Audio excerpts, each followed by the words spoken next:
My sister dumped her kids on my doorstep without warning, then threatened to ruin my career when I refused to cover for her. I fought for their safety as she kept manipulating and threatening me. I had just finished brushing my teeth when the knock came. At first, I figured it was some kind of mistake, or maybe a neighbor.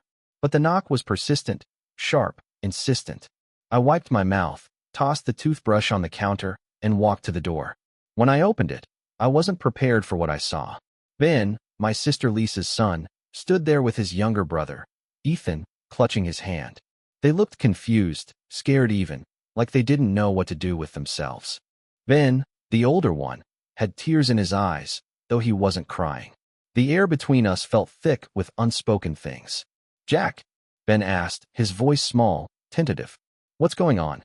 I asked, my voice harsher than I intended. I wasn't sure if I was angry or scared or both. Ben didn't say anything right away.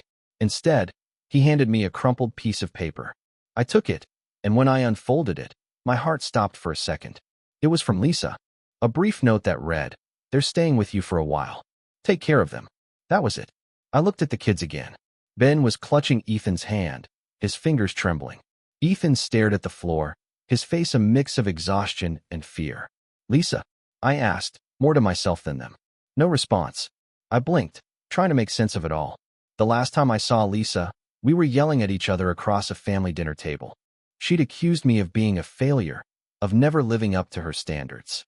That fight had ended with me slamming the door in her face, and we hadn't spoken since. I stood there for a moment longer, unsure of what to do. I wasn't prepared for this. I wasn't ready to take on 2 kids, let alone my sister's kids. But I couldn't send them away. I couldn't just leave them standing there on my doorstep, no matter what kind of mess Lisa had left me in. "Come in," I said, stepping aside to let them through. Ben looked up at me, like he was waiting for permission to move. It broke something inside me to see him like that. I gestured again, more firmly this time, and they shuffled past me, heads down. As I closed the door behind them, the weight of the situation hit me. Lisa had done this. She had dropped them here, left them with nothing but a note and the clothes on their backs. And I was stuck with them, whether I liked it or not. I led them into the living room. It wasn't much, just an old couch and a TV with a few blankets on the floor, but it was better than nothing. "All right," I said, sitting down on the couch, trying to sound calm, trying to make this feel like anything other than an emergency. "You two can sit here. I'll figure out what's going on." I looked at them, and they looked at me. There was a silence, a heavy kind of stillness, like they were waiting for me to crack. I wasn't sure how long I sat there, just staring at them, my thoughts spinning. But I knew one thing for sure. Whatever had happened between Lisa and me, it wasn't the kids' fault. And now, they were mine to take care of. I sat on the couch, trying to look like I had a handle on things. Ben and Ethan sat stiffly on the floor, shoulders hunched. Neither of them spoke.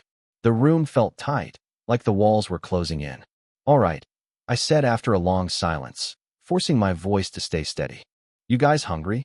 Ben shook his head, but Ethan's stomach growled loudly enough to make both of us jump. He looked at me sheepishly. "Yeah," he muttered. "Kinda." I got up and moved to the kitchen, more to keep myself busy than anything else. As I opened the fridge, the weight of the situation started sinking in. I wasn't just dealing with 2 kids I barely knew. I was dealing with my sister's mess, her abandoning them like she had. The more I thought about it, the harder it became to push down the resentment I felt toward Lisa. I had spent my whole life in her shadow. She was the one who always got the praise, the attention. The pretty one, the charming one. Everyone loved Lisa, even when she didn't deserve it. I chopped some vegetables, trying to focus on something, anything, but my thoughts kept circling back to her. Our parents were never really there for me, but they always had time for Lisa. When I was little, I couldn't understand why. I'd sit quietly at the dinner table, watching them dote on her, wondering what I had to do to get even a fraction of that attention. And the cruel jabs she made, God, they still stung. The way she'd call me boring or invisible. It was like she enjoyed putting me down, like it made her feel better.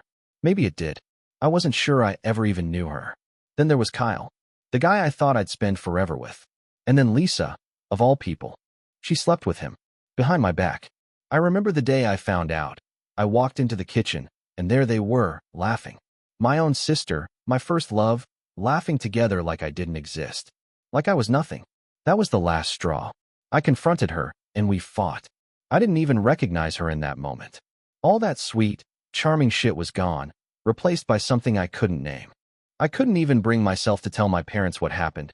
They never would have believed me over Lisa, anyway.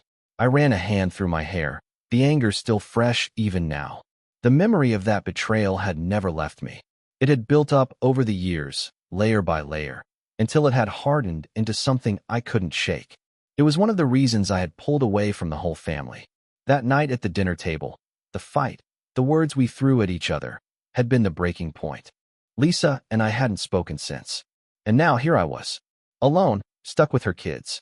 I turned back to the boys, and the sight of them, Ben's tired eyes, Ethan's timid fidgeting, pulled me back to the present. This wasn't about Lisa anymore. It couldn't be. Hey, I said, trying to sound reassuring. Dinner's almost ready. You guys okay? Ben nodded, but he didn't look at me. Ethan chewed on his bottom lip, not quite meeting my gaze either. I let out a breath, pushing down the anger, the resentment. The kids weren't to blame. Whatever had happened between Lisa and me, it didn't change the fact that they were here and they needed something from me. I plated some food, carrying it over to the couch, where they still sat, barely moving. I put the plates in front of them. Ethan looked up at me, his eyes wide. Are you really going to keep us here? I didn't have an answer for that. I couldn't promise anything, not with the mess Lisa had left behind. But the look in his eyes, fear mixed with hope, made something inside me shift. I don't know what's going on with your mom, I said, trying to keep my voice steady. But I'm not going to let anything happen to you. All right? Ben finally looked at me, his face still unsure, but the smallest glimmer of relief crossed his expression. It wasn't much, but it was something. I sat down next to them, letting the silence stretch on. I wasn't sure what I was doing, but I knew one thing. I wasn't going to let them fall through the cracks like I had. Even if it meant dealing with Lisa's mess. Even if it meant facing all the resentment I'd built up over the years. I didn't know what had happened to them. Why Lisa had dropped them off with nothing, no explanation, no warning, but something was wrong. Something was very wrong. And I needed to find out what. A week passed, and nothing got easier. Ben and Ethan were still quiet, still distant. They barely spoke unless I asked them a direct question. Ethan spent most of his time drawing on scraps of paper I found in the junk drawer, while Ben stayed glued to the TV, his eyes vacant. I caught him staring out the window a few times, like he was waiting for someone to come back. I couldn't stop thinking about Lisa. Every time I tried to call her, I got her voicemail. No response to texts, either. I checked her social media, nothing there, either. It was like she had completely disappeared. I pushed the thoughts aside and focused on what I could control, finding out what the hell had really happened. So, when the kids went to bed, I went through their overnight bags. What I found made my stomach turn. A few crumpled shirts, an old pair of shoes that were too small for Ethan, a ratty stuffed bear. That was it. No toothbrushes, no pajamas, no change of clothes. No toiletries. Not even a picture of their mom. It was like she'd just dropped them off and walked away. I sat back on the floor, staring at the meager contents of their bags. This wasn't accidental. She didn't forget. She wanted to leave them. I couldn't even bring myself to understand why. I grabbed my phone and dialed Mom, hoping for some kind of explanation. I wasn't expecting much, but I had to ask. Hello? She answered, sounding distracted. Mom, where's Lisa? The kids. They're here, with me, and I don't know what's going on. There was a long pause before she responded, like she was trying to figure out what to say. Jack, she's probably just busy. She'll come around. Her voice was flat, dismissive. I don't think so. She hasn't called. No texts. She didn't even pack anything for them. Mom, this isn't just. Oh, stop being so dramatic. She cut me off, her tone sharp. She's your sister, for God's sake. She'll get in touch when she's ready. You're just making it into a bigger deal than it is. Just deal with it. Deal with it. I repeated, incredulous. Mom, these are your grandkids. Do you not see what's happening here? I said, deal with it, Jack. I don't have time for your panic. They're fine. I hung up. My chest felt tight, a mix of anger and something worse, helplessness. My mother didn't care. She didn't care that Lisa was dumping her kids on me with no warning, no explanation. It was like none of this mattered. But it mattered to me. I sat in the living room, mind racing. Something was wrong. I could feel it. Lisa wasn't just ignoring them. She was cutting them out, leaving them behind. The next day, I went digging. I checked Lisa's Facebook, though I hadn't looked at it in months. I figured if there was anything to find, it'd be there. And sure enough, I found a post from a few days ago. She'd been selling things. Her stuff, the kids' stuff. Old clothes, toys, even Ben's winter jacket. It was all gone. I froze, staring at the post. The words burned in my mind. Getting rid of everything. Time for a fresh start. A fresh start? She was selling the kids things like she was cleaning out a closet. This wasn't just neglect. This was intentional. She was abandoning them, and I was the one left picking up the pieces. I felt sick to my stomach. For years, I'd known Lisa had a selfish streak, but this was different. This wasn't just her usual cruelty. This was cold, calculated. She didn't want to deal with her responsibilities anymore, and she didn't care who she hurt. The realization hit me hard, but it also gave me clarity. I wasn't just dealing with a neglected situation here. I was dealing with abandonment. Lisa wasn't going to swoop in and make everything right. She had already made her choice. The kids were mine now. I leaned back against the wall, running a hand over my face. I didn't know what to do next. The thought of reaching out to CPS or anyone else felt like a waste of time. If my own mother wasn't going to help, what hope was there for anything else? I looked over at the kids, still on the couch, looking at me with the same uncertainty they'd had since they walked in the door. I couldn't keep pretending this was temporary. This wasn't just about getting through the day. This was about their future, and I needed to make sure I was ready to fight for it. It felt like the walls were closing in, but I wasn't going to let it crush me. If Lisa wouldn't take care of them, then I would. 2 days later, the phone rang. I didn't recognize the number at first, but when I saw the area code, I knew. It was Lisa. I picked up on the third ring, my pulse already kicking in. Hello. My voice was rough, but I didn't care. Jack, she said, her tone flat. She sounded annoyed. What do you want? I swallowed down the anger and tried to keep my voice steady. I want to know what the hell is going on. You dropped the kids off with me, and now you're nowhere to be found. You didn't pack anything for them.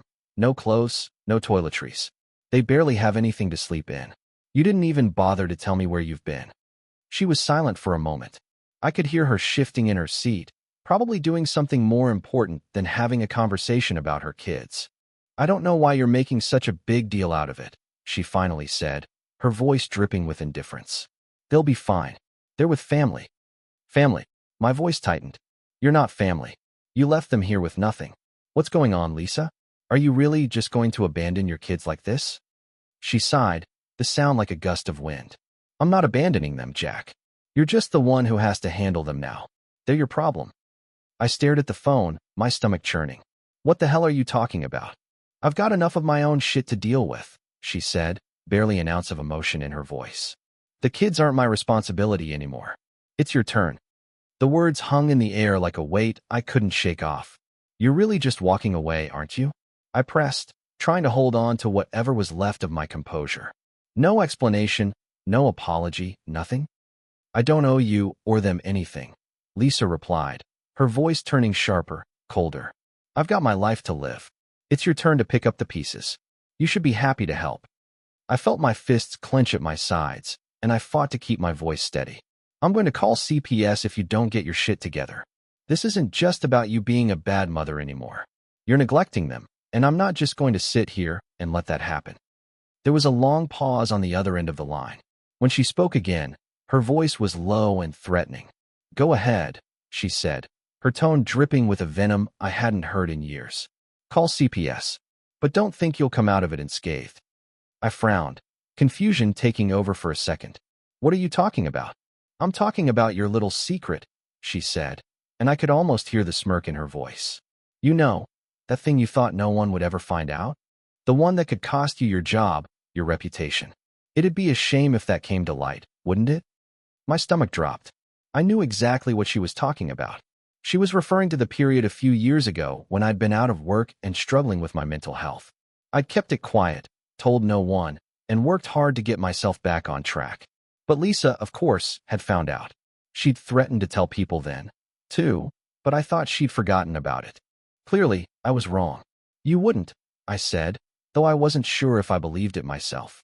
Oh, I would, she replied, her voice calm, almost pleased. You think I'm scared of a few threats? I can make your life a living hell if you go down that road. Think about it, Jack. I know everything. and I know how to make it hurt.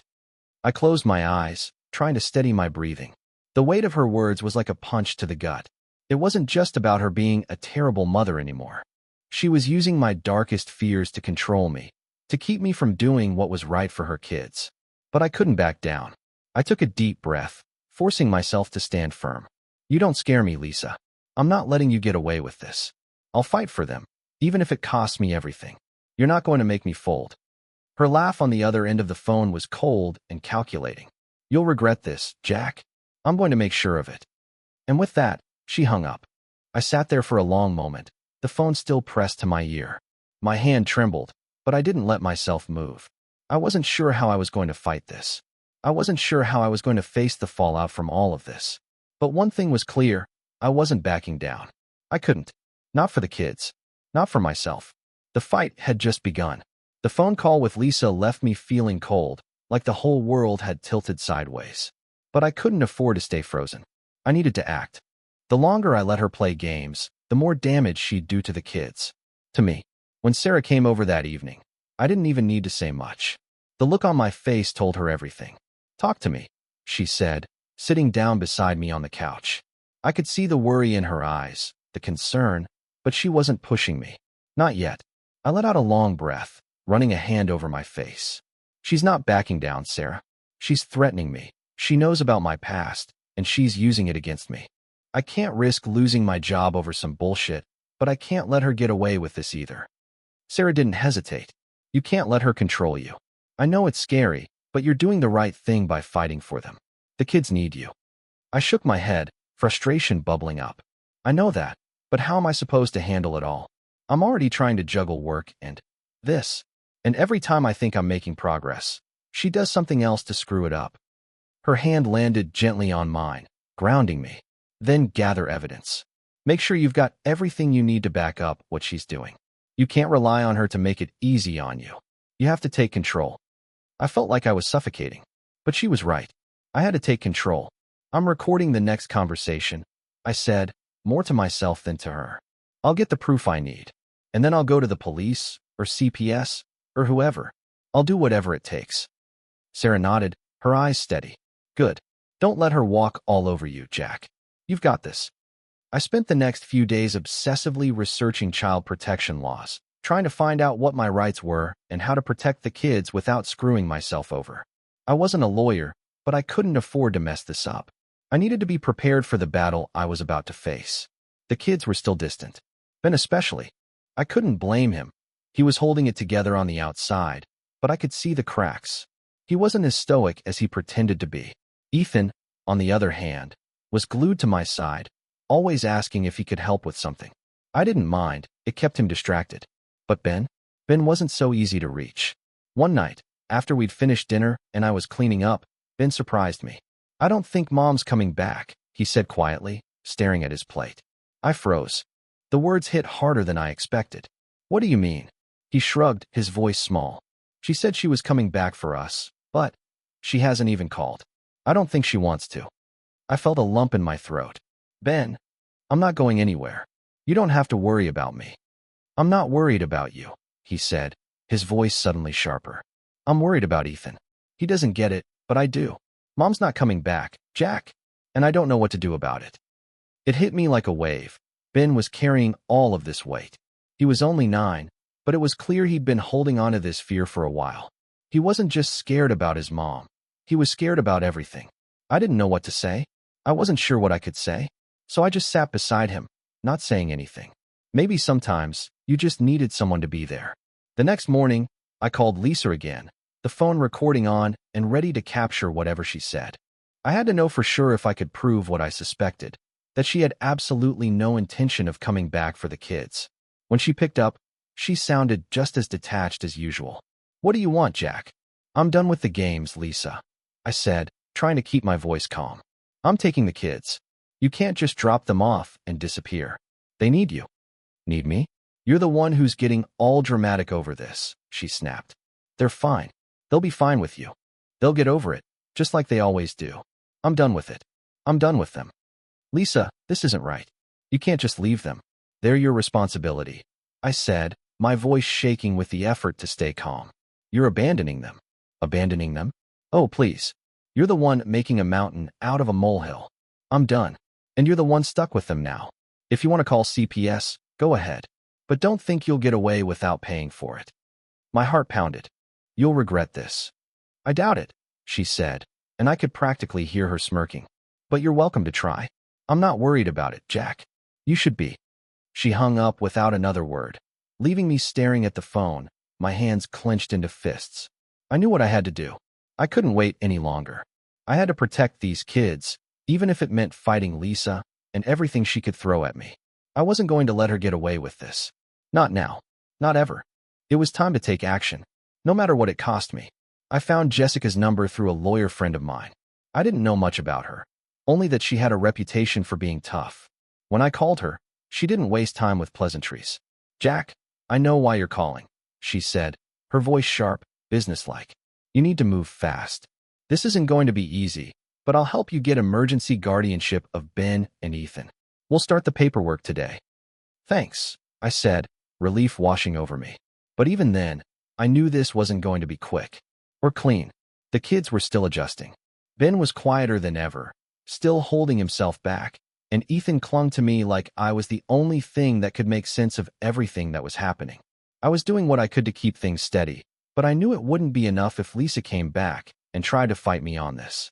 Lisa's avoidance was the worst part. I hadn't heard from her in days. She was playing games, hoping I'd back off. But I wasn't going to.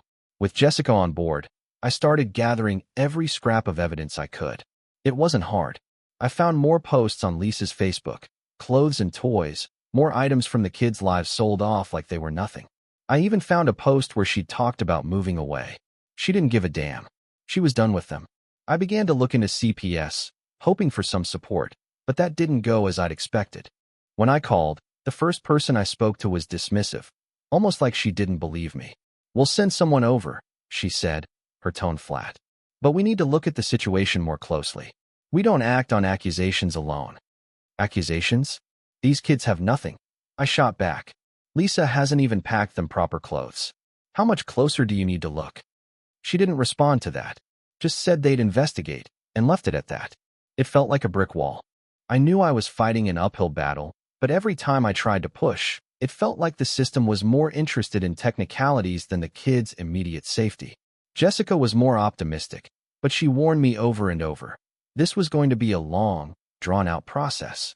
You've got a case, Jack, but we need to be prepared for delays, for the possibility that Lisa's going to drag this out.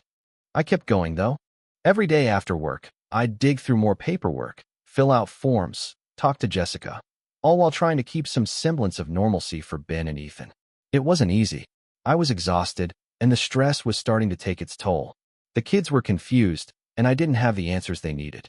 One evening, after I'd spent a couple of hours on the phone with Jessica about filing motions and gathering more documentation, I sat down to a quiet dinner with the boys. Ethan was fiddling with his food, not really eating. Ben was at the window again, just staring out at nothing. I was just about to ask him what was on his mind when Ethan suddenly looked up at me, his eyes wide and serious. Jack, he said quietly, can I stay here? Forever? It hit me like a punch to the gut. This little kid, who'd been so quiet, who'd been so lost in everything happening around him, was looking to me for security. He wanted to stay. He needed to stay. I put my fork down, trying to steady my voice. Ethan, I don't know how long this will take, but I'm not going anywhere. I'm not going to let anything happen to you or Ben. His face lit up, just a little, but it was enough.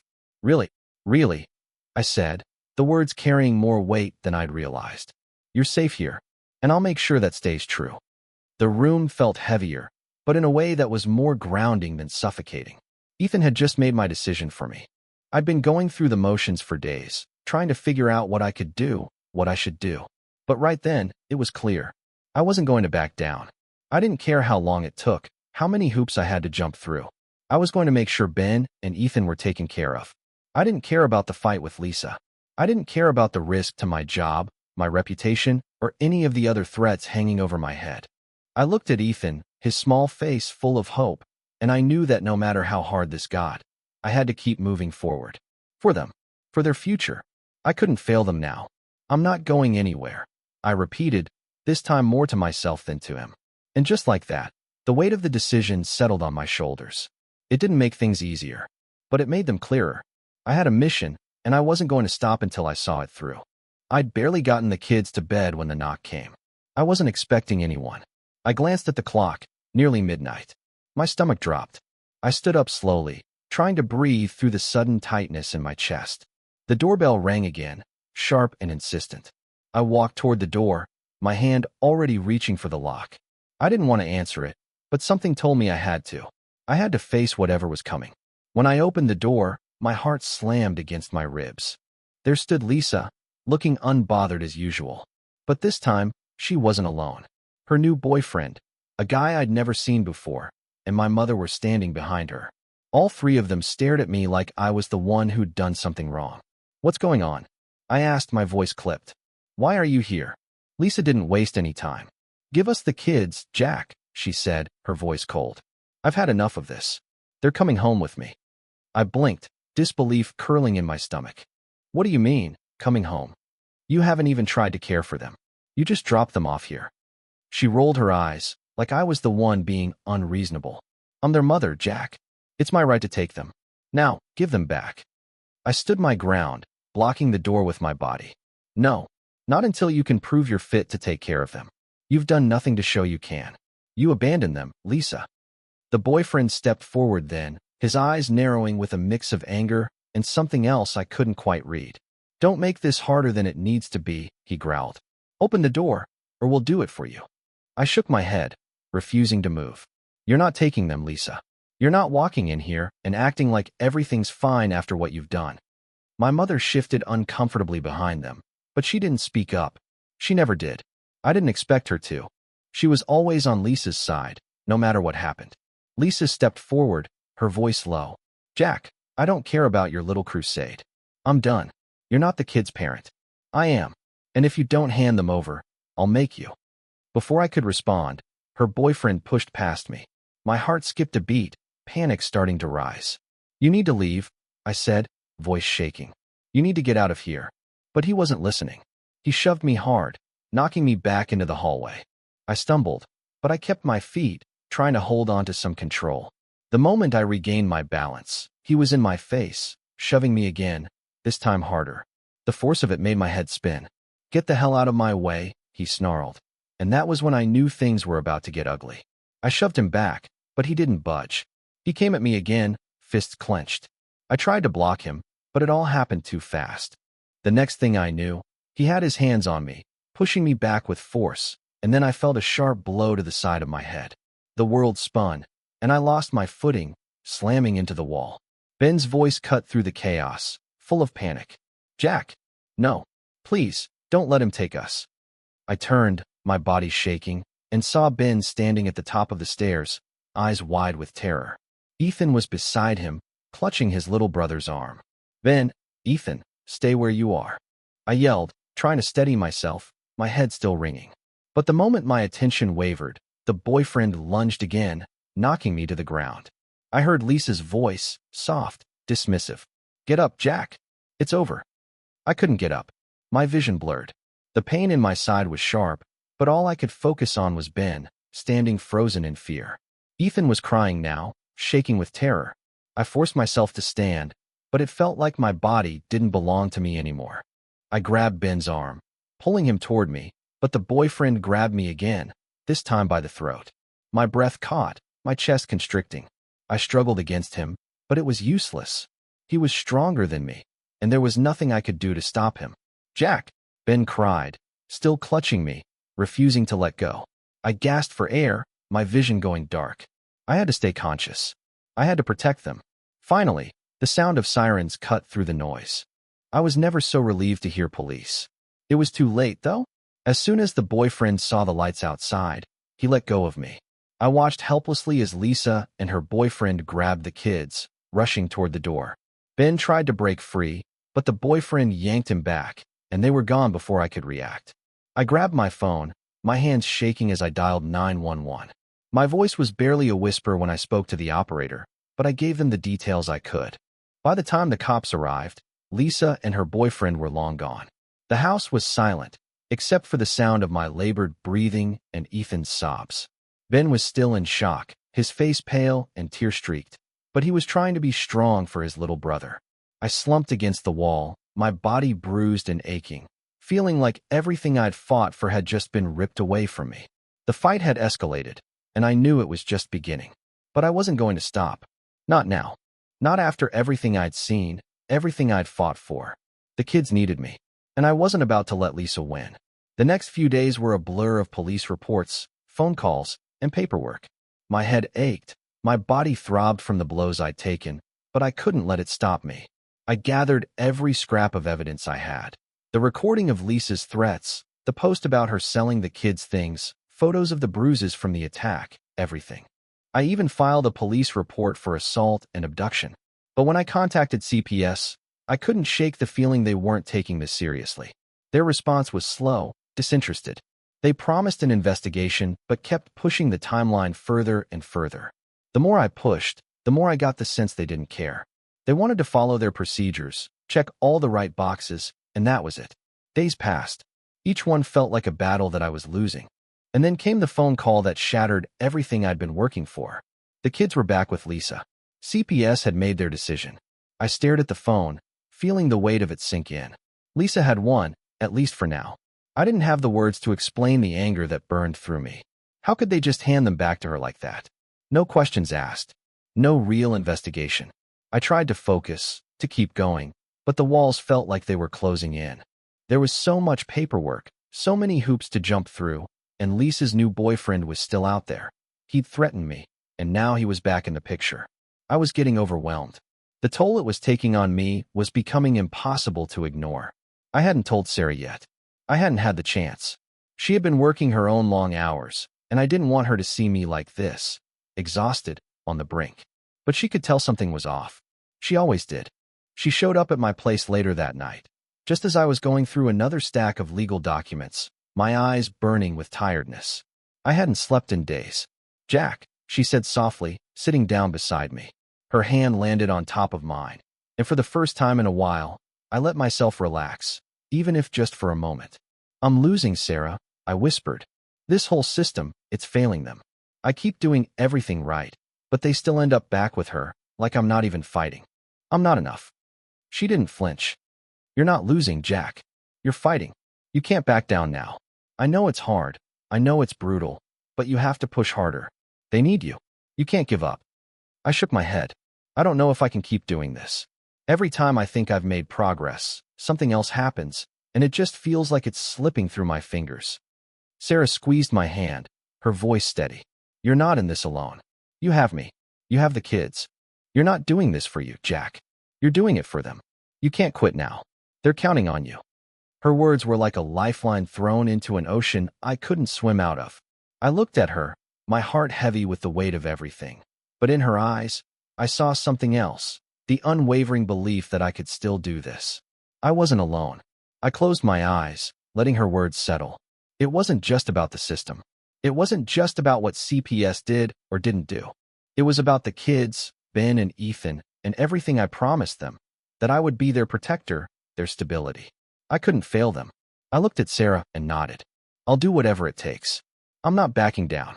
I'm getting them back, no matter what." She leaned in and kissed me, the kind of kiss that made everything feel like it might just be possible. "I'm with you, Jack. Every step of the way." I sat back in the chair, feeling more exhausted than I had in days. But something had shifted in me. I wasn't going to wait for the system to fix this. I was going to take matters into my own hands, even if it meant risking everything. It was time to turn the tide. The fight wasn't over, and I would do whatever it took to bring them home. The months blurred together, court hearings, delays, arguments, and endless paperwork. Some days, it felt like I was losing, like I was drowning in the weight of it all. Lisa fought tooth and nail, throwing everything she could at me, but I wasn't backing down. Not when the kids needed me. And then, one day, I got the call. It was over. The judge had ruled in my favor. Full custody of Ben and Ethan was mine. I sat there in shock, the phone still pressed to my ear. I hadn't allowed myself to believe this moment would come. Not fully, but it had. The fight, the sleepless nights, the countless hours spent thinking I'd failed. It had all led to this. The next morning, I was at the foster care office, ready to bring the boys home. They were hesitant when I walked in. Ben was quiet, his eyes searching me like he was waiting for something, some sign that this was real. Ethan, on the other hand, was practically bouncing in his seat, his excitement barely contained. "Are we really going home with you?" Ben asked, his voice uncertain, like he couldn't quite trust it. I knelt in front of him, my heart tight. "Yeah, Ben, you're coming home with me. No more foster homes. No more uncertainty. You're safe now. For good." He stared at me for a long moment. Then his face softened just a little. It wasn't much, but it was enough. And that was all I needed. Ethan didn't wait for anyone to say anything else. He jumped up, wrapping his arms around my neck. "Can we go now? Can we go to our new home?" "Yeah," I said, laughing a little. "Let's go home." The drive back was quiet, but in a peaceful way. Ben and Ethan sat in the back seat, eyes wide as they took in everything. I could feel their anxiety, their wariness, but also a flicker of something else. Hope, maybe. I didn't know what the future held, but for the first time, I wasn't afraid. When we got to the house, it was different this time. The emptiness I had felt before was gone. The place felt full, not just of furniture and walls, but of the possibility of family. Their laughter echoed through the halls as they ran through the rooms, exploring, claiming spaces that were now theirs. Later that night, I tucked them into bed. Ben curled up with the stuffed bear I'd found for him a few weeks ago. Ethan snuggled up to his blanket, still half smiling. I stood there for a moment, watching them, feeling a lump in my throat.